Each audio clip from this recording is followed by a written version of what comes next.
નમસ્કાર મિત્રો, સ્વાગત છે તમારું માર્કેટ બુલેટિન ચેનલમાં. તમને ખ્યાલ જ છે કે આપણે માર્કેટ બુલેટિન ચેનલમાં પોસ્ટ કરીએ છીએ શેર બજાર તથા આઈપીઓ એસએમઈ આઈપીઓના તમામ મહત્ત્વના અપડેટ એ પણ આપણી ગુજરાતી ભાષામાં. તો તે તમે ચેનલને સબસ્ક્રાઇબ કરી લીધી હશે, ન કહી દો તો હમણાં જ કરી નાખો. જલ્દીથી આપણે આજે આ વિડીયોની શરૂઆત કરીએ, પણ તે પહેલાં તમે ચેનલને સબસ્ક્રાઇબ કરી નાખો. આજે આપણે વાત કરીશું મેનબોર્ડ આઈપીઓની, એટલે કે વાત કરીશું વિક્રાંત એન્જિનિયરિંગ લિમિટેડના આઈપીઓની. આઈપીઓમાં અરજી કરવી કે નહીં, કંપનીની તથા આઈપીઓની સંપૂર્ણ માહિતી મેળવશું, એ પણ આપણી ગુજરાતી ભાષામાં. તો શરૂઆત કરીએ કે આપણે કંપનીના વ્યવસાયથી, પણ તે પહેલાં તમામ મિત્રોને ખાસ વિનંતી કે વિડીયો થોડો લાંબો થઈ શકે છે, પણ વિડીયો આપ સંપૂર્ણ નિહાળજો, તમને સરસ જાણવા લાયક માહિતી મળશે. તો કંપની ભારતની એક ઝડપથી વિકસતી એન્જિનિયરિંગ પ્રોક્યોરમેન્ટ અને કન્સ્ટ્રક્શન એટલે કે ઈપીસી કંપની છે. નાણાકીય વર્ષ 2023-25 દરમિયાન તેમની આવક ઉદ્યોગના સરેરાશ કરતાં વધુ ઝડપથી વધી છે. કંપનીનું કાર્યક્ષેત્ર ઉર્જા અને પાણીના માળખાકીય પ્રોજેક્ટ્સમાં વૈવિધ્યસભર છે. તે વીજળી, પાણી અને રેલવે જેવા ક્ષેત્રોમાં સંપૂર્ણ ટર્નકી સેવાઓ પ્રદાન કરે છે. પાવર સેક્ટરમાં તે ટ્રાન્સમિશન અને ડિસ્ટ્રીબ્યુશન બંનેમાં સક્રિય છે. પાણીના પ્રોજેક્ટ્સમાં ભૂગર્ભ અને સપાટી પરના વિતરણ નેટવર્કનો સમાવેશ થાય છે. કંપની સોલાર ઈપીસી અને સ્માર્ટ મીટરિંગ જેવા નવા ક્ષેત્રોમાં પણ અનુભવ ધરાવે છે, અને કંપનીની વૃદ્ધિ તેની કુશળતા અને વૈવિધ્યસભર પોર્ટફોલિયો દર્શાવે છે. આગળ વાત કરીએ તો કંપનીની મુખ્ય ક્ષમતાઓમાં ઇન-હાઉસ ડિઝાઇન, એન્જિનિયરિંગ અને સમયસર પ્રોજેક્ટ્સ પૂર્ણ કરવાનો સમાવેશ થાય છે, અને કંપનીએ સરકારી, જાહેર ક્ષેત્રના ઉપક્રમો અને ખાનગી કંપનીઓ માટે પ્રોજેક્ટ સફળતાપૂર્વક પાર પાડ્યા છે. નાણાકીય વર્ષ 2025માં તેના ઓપરેટિંગ ઇબીટા માર્જિન અને પેટ માર્જિન ઉદ્યોગમાં સૌથી વધુ હતા, અને 30 જૂન 2025 સુધીમાં કંપનીએ 14 રાજ્યોમાં 1919.92 કરોડના 45 પ્રોજેક્ટ સફળતાપૂર્વક પૂર્ણ કર્યા છે. કંપની પાસે હાલમાં 5120.21 કરોડના મૂલ્યના 44 ચાલુ પ્રોજેક્ટ છે, અને કંપની એનટીપીસી, પાવર ગ્રીડ અને રાજ્યના વીજળી અને પાણીના બોર્ડ જેવા પ્રતિષ્ઠિત ગ્રાહકો સાથે કામ કરે છે. તો આ વાત કરીએ આપણે પ્રાથમિક માહિતીની. હવે તમે સ્ક્રીન ઉપર જે બે ટેબલ જોઈ રહ્યા છો, તેમાં પ્રથમ ટેબલ છે સેક્ટર વાઇઝ રેવન્યુનું, એટલે કે પાવર ટ્રાન્સમિશન એન્ડ ડિસ્ટ્રીબ્યુશન સેક્ટરમાંથી કંપનીનું 72.90% જેટલું રેવન્યુ આવે છે 2025ના આંકડા મુજબ.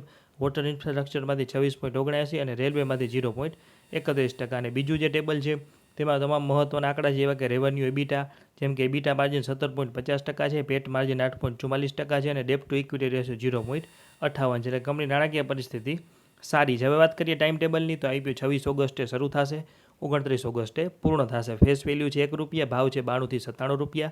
કર્મચારીઓ માટે કોઈ અનામત નથી કે કોઈ ડિસ્કાઉન્ટ નથી.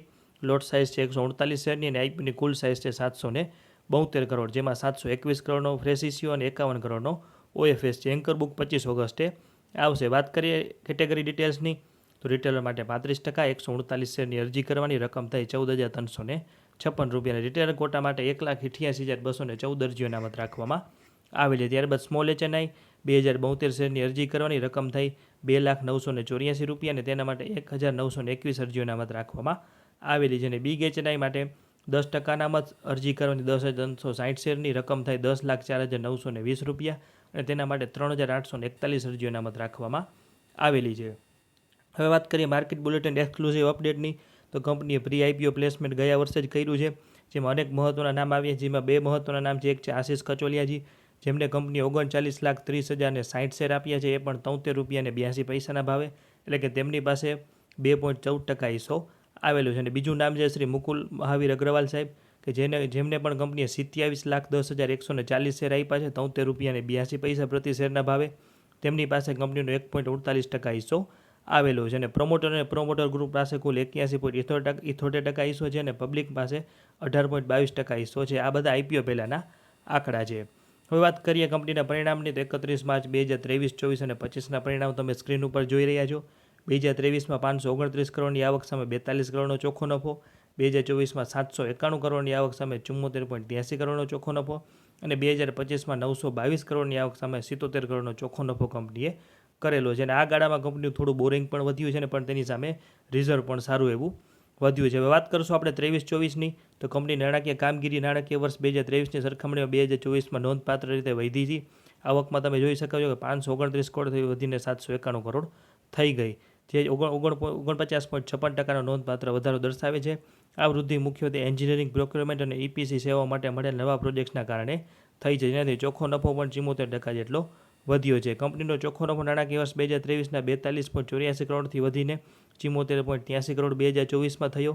આ 74%નો પ્રભાવશાળી વધારો કંપનીની કાર્યક્ષમતા અને નફાકારકતામાં સુધારો સૂચવે છે. ઉછીના ભંડોળ ઉપર પણ ખર્ચમાં પણ થોડો કંપનીનો વધારો થયો છે. એકંદરે કંપનીની મજબૂત વૃદ્ધિ અને નફામાં સુધારો તેના વ્યવસાયની મજબૂતાઈ દર્શાવે છે. હવે વાત કરી 2024-25ની, તો 2024માં 791 કરોડની આવક સામે 74 કરોડનો નફો હતો અને 2025માં 922 કરોડની આવક સામે 77 કરોડનો ચોખ્ખો નફો થયો. એટલે કે નાણાકીય વર્ષ 2025માં આવક વધી પણ નફામાં ઓછો વધારો થયો. તેનું મુખ્ય કારણ છે ખર્ચમાં થયેલો મોટો વધારો. ખાસ કરીને ફાઇનાન્સ કોસ્ટ કંપનીની 57% વધી અને તે થઈ ગઈ 53 કરોડ, જે નફાને સીધી અસર કરે છે. આ વધારો મુખ્યત્વે ક્રેશ ક્રેડિટ સુવિધાઓના કારણે થયો અને આ સુવિધા બેંક દ્વારા કંપનીને દૈનિક ખર્ચ માટે અપાતી એક ટૂંકા ગાળાની લોન છે. કંપની આ કેશ ક્રેડિટનો સારો એવો ઉપયોગ કર્યો. કંપની આ મર્યાદામાંથી જરૂર મુજબ પૈસા ઉપાડી શકે છે અને માત્ર ઉપયોગમાં જ લીધી રકમ ઉપર વ્યાજ લાગે છે. આ મોટો ખર્ચો નફાકારકતા ઉપર ભારે પડ્યો.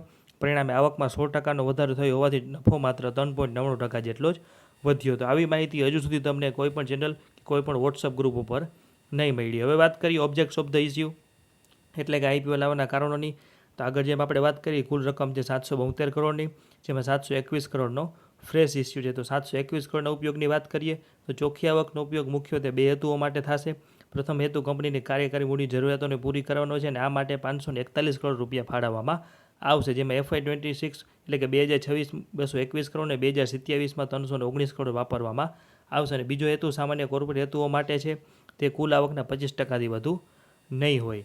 હવે ટૂંકમાં વાત કરી દઈએ લિસ્ટેડ પિયર્સ અને પી રેશિયોની. તો કંપનીની RHP મુજબ Bajel projects limited, Kalpataru projects international limited, techno electric and engineering company, SPML infra, KEC international અને ટ્રાન્સલેટ લાઇટિંગ કંપનીના હરીફ કંપનીઓ એટલે કે લિસ્ટેડ પિયર્સ આવેલા છે. વાત કરીએ પી રેશિયોની તો Kalpataru 34.68, Bajel products 158.75, techno electric 40નો P ratio, SMPL 36, KEC international 35 અને ટ્રાન્સલેટ લાઇટિંગ 30.73ના પી રેશિયો ઉપર ટ્રેડ થઈ રહ્યા છે. અને આ કંપનીનો આઈપીઓ 32.15 આસપાસના પી રેશિયો ઉપર આવી રહ્યો છે. એટલે કે બહુ સસ્તો પણ નથી અને મોંઘો પણ નથી.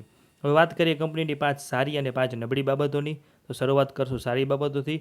તો કંપનીએ છેલ્લા 3 વર્ષમાં 32.17%ની આવક CAGR હાંસલ કરી છે, જે ઉદ્યોગની સરેરાશ કરતાં વધુ છે. ત્યારબાદ બીજી સારી બાબત છે કે પાવર, વોટર, રેલવે અને સોલાર જેવા વિવિધ ક્ષેત્રોમાં કામ કરવાથી આવકનું જોખમ ઓછું થાય છે. ત્યારબાદ છે સમયસર ડિલિવરી એટલે કે પ્રોજેક્ટ સમયસર પૂરા કરવાના મજબૂત રેકોર્ડથી ગ્રાહકોનો વિશ્વાસ વધે છે.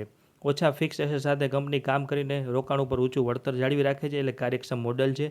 અને છેલ્લે છે મજબૂત ગ્રાહક એટલે NTPC અને પાવરગ્રીડ જેવી મોટી સરકારી અને PSU કંપનીઓ તેના મુખ્ય ગ્રાહકો છે. વાત કરીએ નબળી બાબતોની તો કંપની સામે હાલમાં 53.62 કરોડના GSTના કેસ, લાંચના આરોપો અને રેલવે દ્વારા પ્રતિબંધિત ભલામણ જેવા કાનૂની પડકારો ચાલી રહ્યા છે. આવક વધી હોવા છતાં ઊંચા ખર્ચ અને ખાસ કરીને ઉછીના ભંડોળ પરના વ્યાજને કારણે નફામાં પ્રમાણસર વધારો જોવા મળ્યો નથી. ઓર્ડર બુકની વાત કરીએ તો મોટી ઓર્ડર બુક હોવા છતાં ઓર્ડર રદ થવા અથવા વિલંબ થવાનું જોખમ રહેલું છે. ત્યારબાદ છે વર્કિંગ કેપિટલ એટલે કે કાર્યકારી મૂડી. તો કંપનીની કાર્યકારી મૂડી ઉપર ખૂબ નિર્ભર છે, જે રોકડ પ્રવાહ અને નફાકારકતાને અસર કરી શકે છે. અને કંપનીની આવક મોટાભાગે સરકારી અને PSU જાહેર ક્ષેત્રના ઉપક્રમો ટેન્ડરો ઉપર નિર્ભર છે.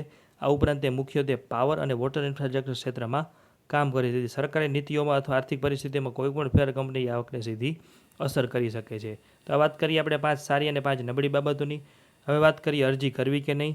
તો વિક્રાંત એન્જિનિયરિંગ આઈપીઓમાં અરજી કરવા અંગે મેં RHP અને કંપનીની મજબૂત અને નબળી બાબત બંને બાજુનું ઊંડાણપૂર્વક વિશ્લેષણ કર્યું છે. અને આ તમામ પરિબળોને ધ્યાનમાં રાખીને મને અપેક્ષા છે કે આઈપીઓમાંથી 11%થી 13% જેટલું મધ્યમ લિસ્ટિંગ ગેન મળી શકે છે. આ અપેક્ષા સાથે હું આઈપીઓમાં અરજી કરવાનું વિચારી રહ્યું છું. લગભગ તો અરજી કરવાનું ફાઇનલ છે.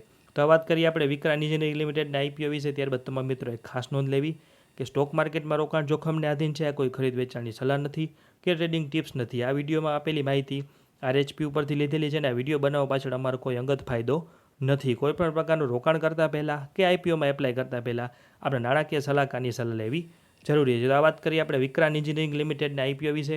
આઈપીઓ વિશે તમને કોઈ પણ પ્રશ્ન હોય તો આપ કોમેન્ટમાં પૂછી શકો છો અને આપણા મિત્રો સાથે વિડીયોની લિંક શેર કરી આપજો. તો આવા તમામ મહત્ત્વના અપડેટ એ પણ આપણી ગુજરાતી ભાષામાં મેળવવા માટે માર્કેટ બુલેટિન ચેનલને લાઇક, શેર અને સબસ્ક્રાઈબ કરજો.